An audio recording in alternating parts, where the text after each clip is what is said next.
We can't say the future without AI. I mean, there's no way around it. 50% of workers now believe AI is going to improve their experience. When I come into the meeting room, I need a way to incorporate my AI with what's going on in the meeting. It's almost a bring your own AI type of a concept. Most of what we do in our day-to-day is going to change significantly. Hear the latest AV trends and predictions in this episode of Crestron's Smarter Spaces podcast on your preferred podcast platform. How lucky are the Starin? Well, the Starin team are phenomenal anyway. They're, my lovely. I shouldn't stick up for him. Don't vote for Chris Neto. No, you should not. But the gentleman that Iffat was mentioning was our buddy Chris Neto. We'll talk about the awards here at the end, but she is going up against Mr. Neto for the AVNation AV Chris. Professional of the Vote Year. for Chris. You can vote now. You should vote for Iffat. If you don't, I'll find you. Well, that is if the board agrees. Gentlemen, all those in favor? Good. It's unanimous. E-Ink and Control Systems, the incredible shrinking AV gear and the role of distributors for AV users. All that and more next on AV Week. This is AV Week, episode 649, recorded Friday, January 26th, 2024. Shrinking Innovation. This is AV Week, your weekly wrap-up of audio-visual news and information. We've gotten the biggest stories we can find this week, and with us to talk about it, first and foremost, Iffat Chaudhry from Involve in the UK. Welcome, ma'am. Thank you so much for having me. It's lovely to be on. Also, and you should also check out her podcast called What If, and we'll talk about why you should vote for Iffy at the end of this show. Not saying who to vote for, but you should totally vote for Iffat. Willie Franklin used to be from Otterbein. Now he is an AV expert emeritus. Welcome, sir. Well, thank you, Tim. Always great to be a part of the conversation. Absolutely. And a young man I got to see in Las Vegas. His name is James King, and he works for UNLV. Welcome, sir. Thank you, Tim. It was great seeing you. Yeah, absolutely. All right, first story this week, Midwich acquires The Farm. The Farm, really quickly, is the West Coast manufacturer rep here in the States. That manufacturer rep will merge with Midwich's U.S. division, Starin Marketing, to expand reach and support, quote unquote, to also increase opportunity and better service is just the start, says Farm CEO John Hood. Now we can finally invest to deepen our offerings. Deal also allows the Farm to retain its identity while leveraging Midwich's distribution clout. Your account managers and programmers will still be here, Hood assures us. Plus a global market leader behind us. For Starin, it manifests their vision to build specialized service-focused partnerships. Quote, unquote, we continue to drive forward, says Bobby Schwartz, Starin CEO. Also, Midwich Chief Strategy Officer Thomas Sumner welcomes the Farm's, quote, unquote, highly skilled team. He says for Midwich, it builds on our strategy of focusing on specialism, which is the role of distributors and service providers. Willie, I want to start with you on this. One of the things that I find interesting here is the fact that it's the Farm, right? The Farm is still a manufacturer's rep, but also what made them different and how they differentiated themselves was that those service providers. They provided engineering, they provided on-site support, they provided programming. What is the role of the distributor and the service provider to end users as distributors are getting more and more robust? Wow. I wasn't expecting that very question. So I may pivot a little bit. No, that's fine.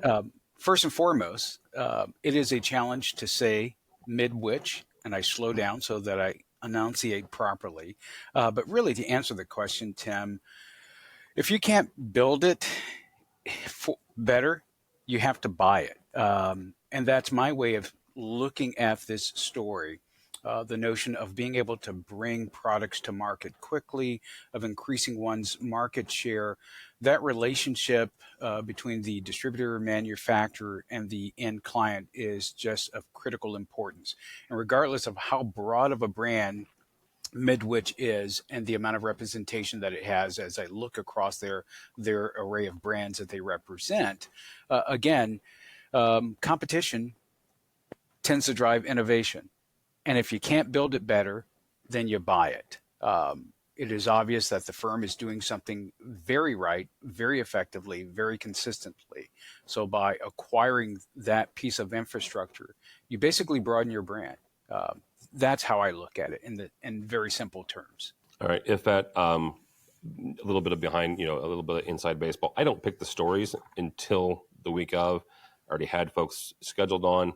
I was very happily. It was a very nice happenstance that you were on this week. Midwich, 100% a UK based brand. I want you to give us a little bit of insight and contrast distribution in the UK and the EU versus the US, where my understanding here is that 99.9% of dealers in the EU get their products through distribution, whereas in the US, I'm going to guess off the top of my head, it's 50-50, maybe 60-40. What does this move by Midwich mean in that light, where they're now expanding into even more services to provide to not just the dealers, but also potentially to end users? Starting at a very high level, obviously Midwich is a global entity now. They have a significant presence now, growing presence in Australia. It's natural, I think, coming from the UK, it's an absolutely natural fit for them to acquire in the States because the community is so, I know we do things really differently, but we do a lot of things alike and we all get on. So, and we like doing business with people. So it seems really natural for them to have taken that route or that step in terms of the US market because Midwich is well known here. I think their only way to expand in the States would be through acquisition and trust and taking on trusted brands. I mean, the farm. How lucky are the Starren? Well, the Starren team are phenomenal anyway. They're, my lovely. I shouldn't stick up for him. Don't vote for Chris Neto. No, you should not. But I do consider most of the Starren employees family, really. Absolutely love Bobby, love Bill, Dan, all of them. Chris less so.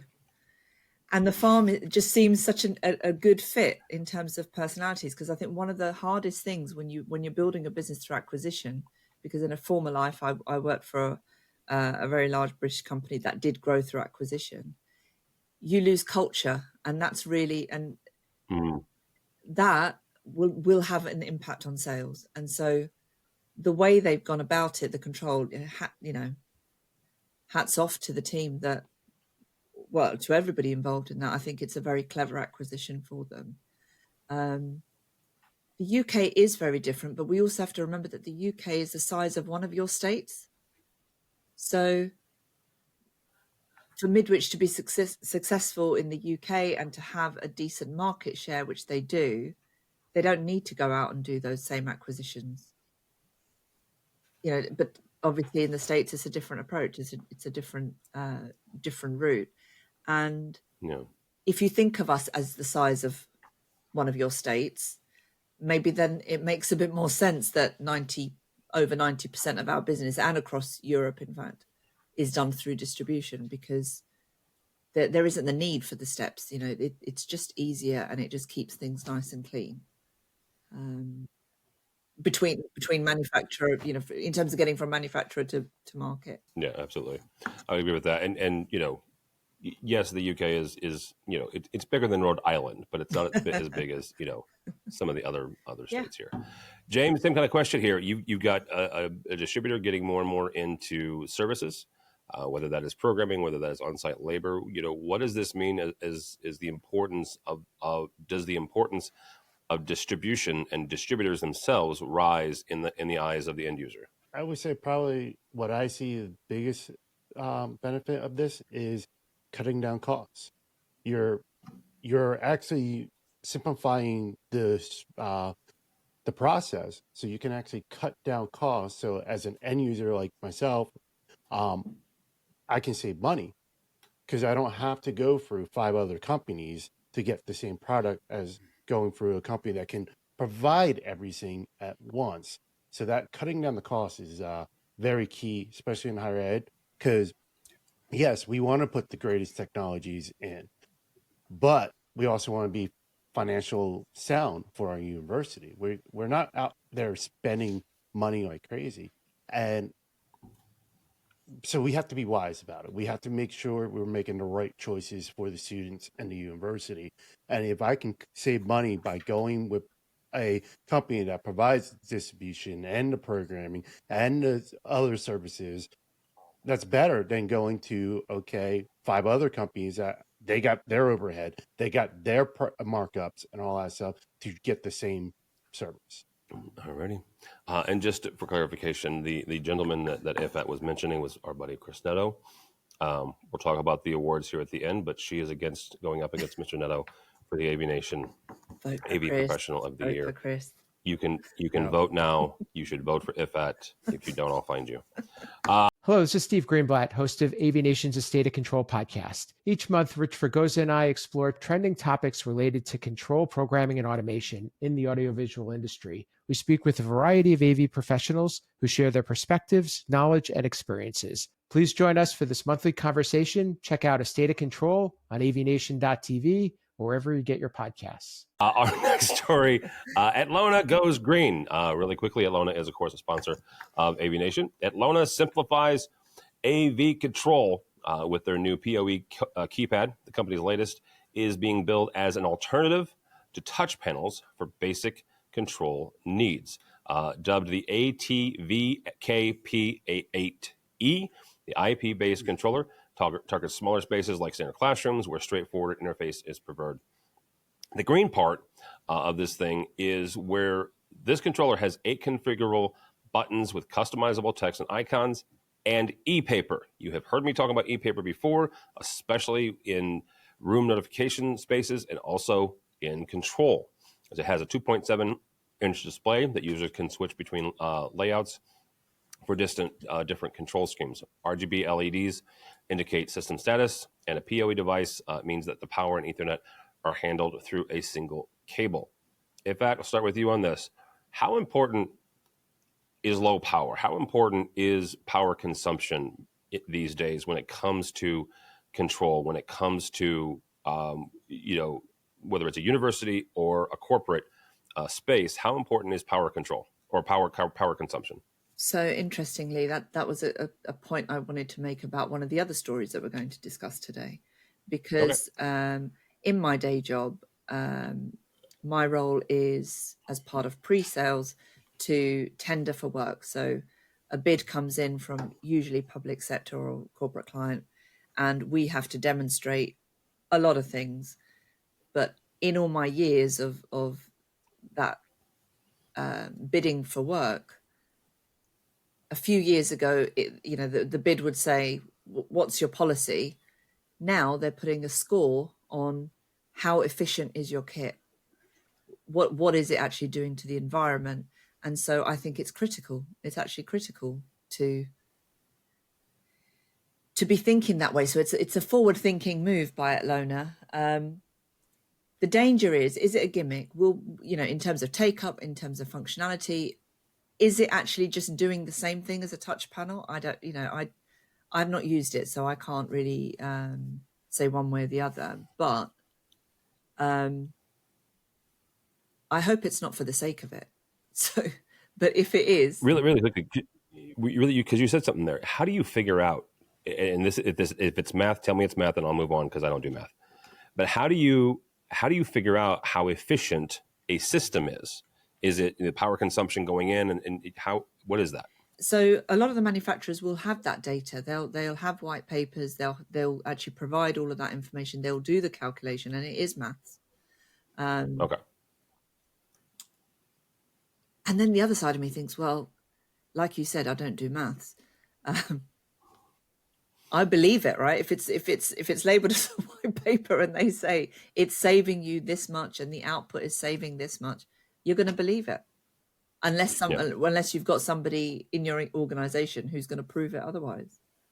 So you believe that the products have been tested, and if that is the case, then yeah, that's good. It's a good move. James is laughing at me as I said I don't do math, so I'll pick on him next. James, how important is power consumption in the corporate space, in classrooms, when it comes to putting up new rooms?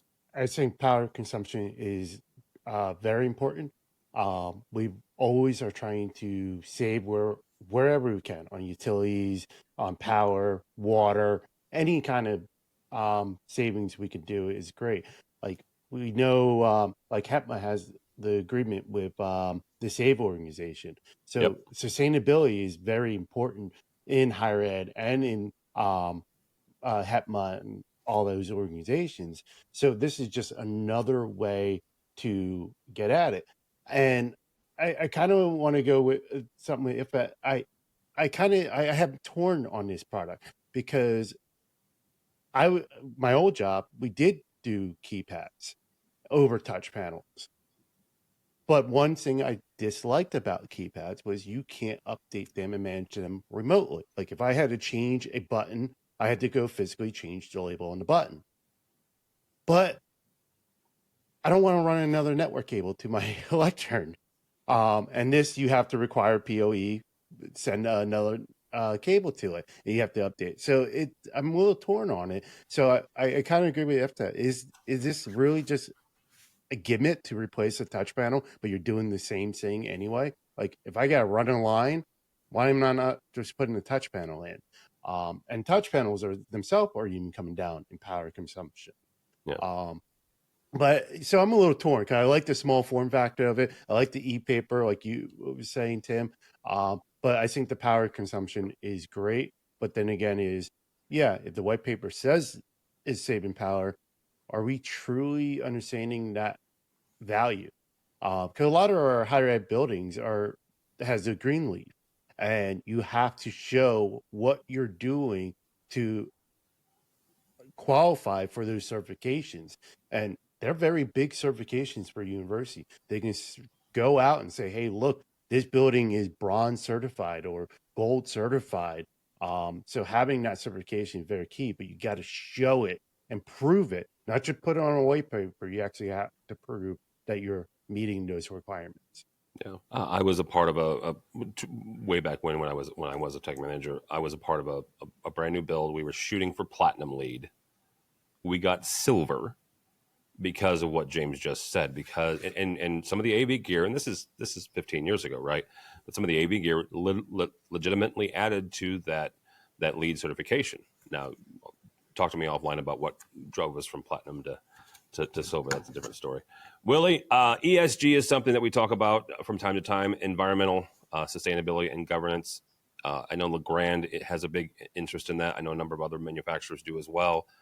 How big of a deal is this in higher ed? How big of a deal is this in corporate America? And how much effort or energy should manufacturers put into that? Personally, I feel it's a big deal in higher ed. In my role at my previous institution, I actually served several years on the sustainability committee. Numbers were very important. Numbers were very important from a client relationship standpoint. Numbers were very important from a donor relationship standpoint, and certainly from a standpoint of manufacturers. But I also, at a deeper level, at a personal level, wondered how much of it was greenwashing. Because if the numbers look good, everyone feels great about what they're doing. At the end of the day, when I looked at some of the efforts that we were putting forward, such as the decreasing of computer labs on campus and going with thin clients while at the same time building larger server farms, right?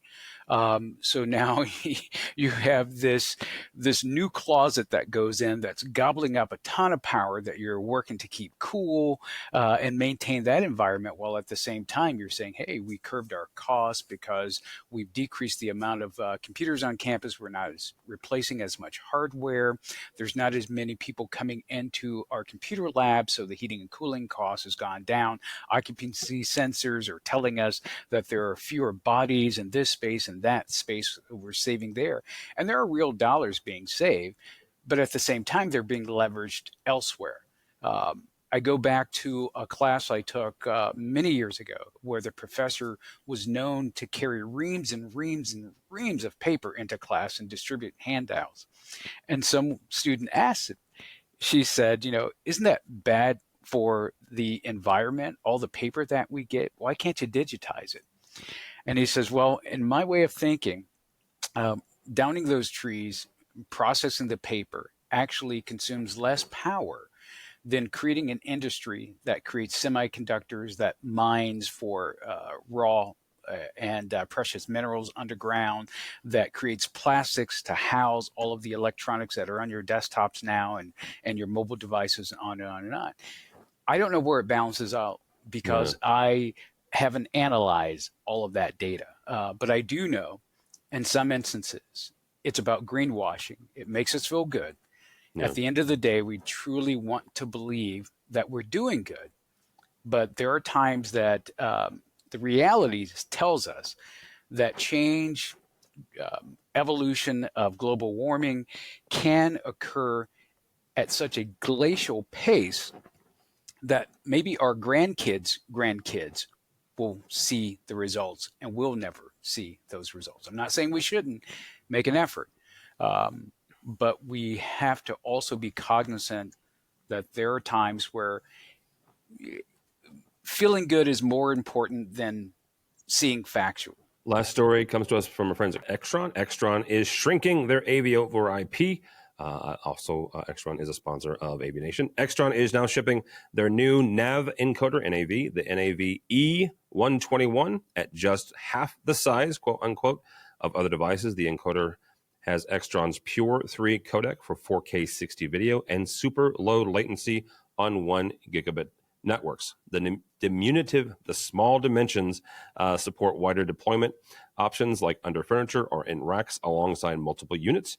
Features include HDMI loop out for monitoring, RS-232 control, of course, and AES-67 audio integration with DSPS. James, first question here. And this is not the first device I've seen that says, hey, we're smaller, we're cooler, right? We're less whatever. Why are AV devices shrinking? Mainly because people don't like seeing the gear.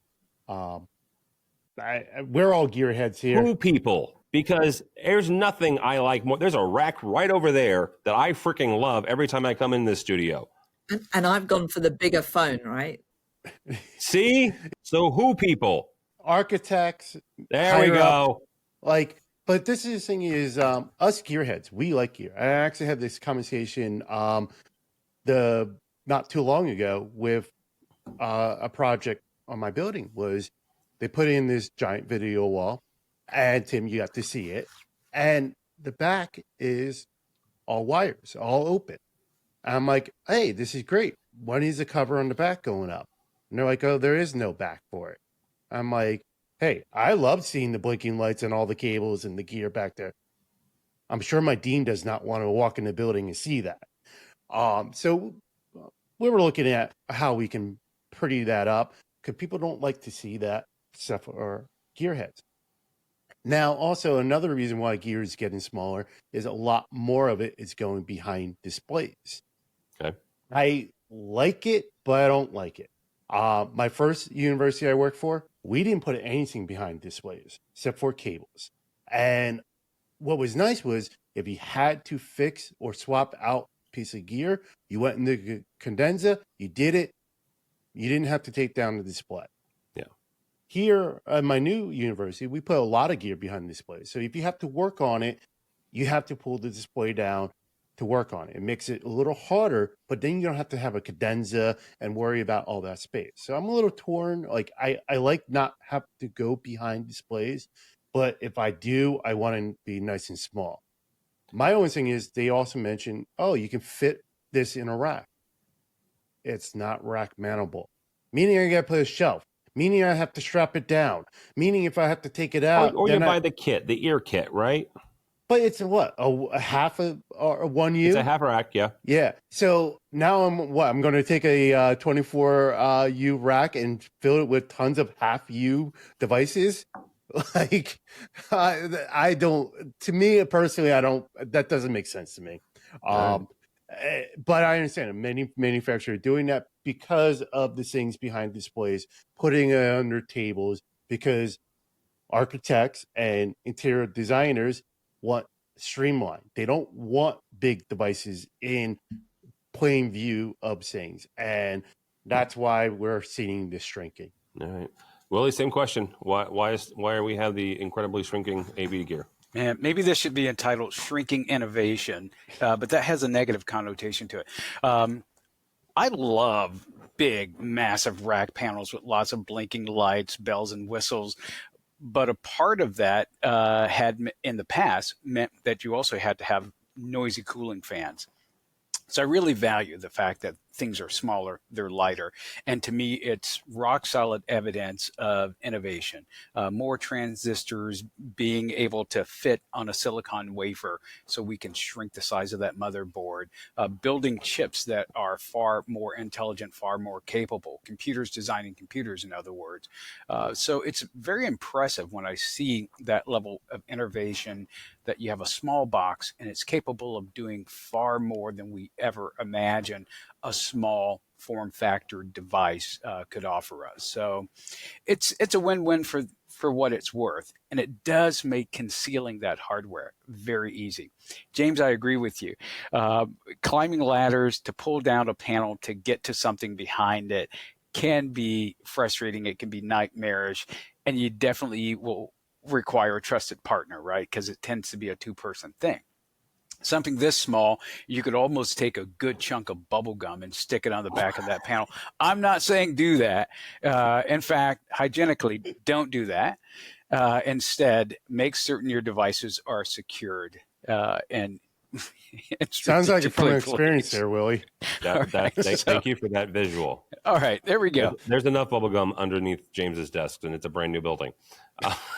All right, Iffat, you mentioned that the last story talking about energy led you to this one. So what are you thinking energy wise on this one? There were a few things about this story. Firstly, I just wanted to clarify the award-winning bit of this, right? So this particular piece of kit belongs to the family of award-winning. Family of award-winning, yes. This is a brand new Which product. means my children can now call themselves AV Professional of the Year when I win. Year. Sorry, yes, Chris Neto. when you win. When I win, my children will now call themselves part of the award-winning Chaudhrys of AVNation readers. So stop spinning your products when they haven't won an award, right? This product has not won an award. And I'll tell you why I'm not a fan. I don't even need to mention the brand that we've switched to. But you can get a comparable product, which is both. It's a transceiver. It does the encoding and the decoding, right? It comes with the table mount. You don't need to buy it separately. It comes with it. It doesn't need a fan because it's low wattage. It's not going to overheat. So there is nothing that special about this announcement. It actually irritated me a little bit because for all those reasons and many, many, many more. There is a really better product, which is cheaper, comes with more things, is really efficient. You can hide it wherever you like. It comes with a mount to hide it under your table if that's where you want it to go. Sorry to your sponsor. But size does matter. I think you should call this part Size Matters. It does matter. All right. Well, that'll be a good place to stop. Thank you all so much. Willie Franklin, how do people connect with you, sir? You can reach me at franklindjservices@gmail.com, and you can also find me on LinkedIn. Mr. James King, how do people connect with you, sir? First, I want them all to go and vote for Iffat for Professional of the Year. Hear, hear. Don't vote for Chris. Vote for Iffat because he deserves it 100%. You got 2 days after this post, 2 days to vote. If you want to find me, you can reach me at Anything with HEPMA. I'm involved with HEPMA. You can find me with Steve Green Black weekly doing Ask the Programmer podcast. I write for the Higher Digital Magazine. Again, if you Google me, you'll find me. Iffat, how do people connect with you generically, but also most importantly this week at ISE? Yes, I'm on LinkedIn, Iffat Chaudhry. I'm on X as at IFSI. Podcast is What If, and that's on X at What If AV.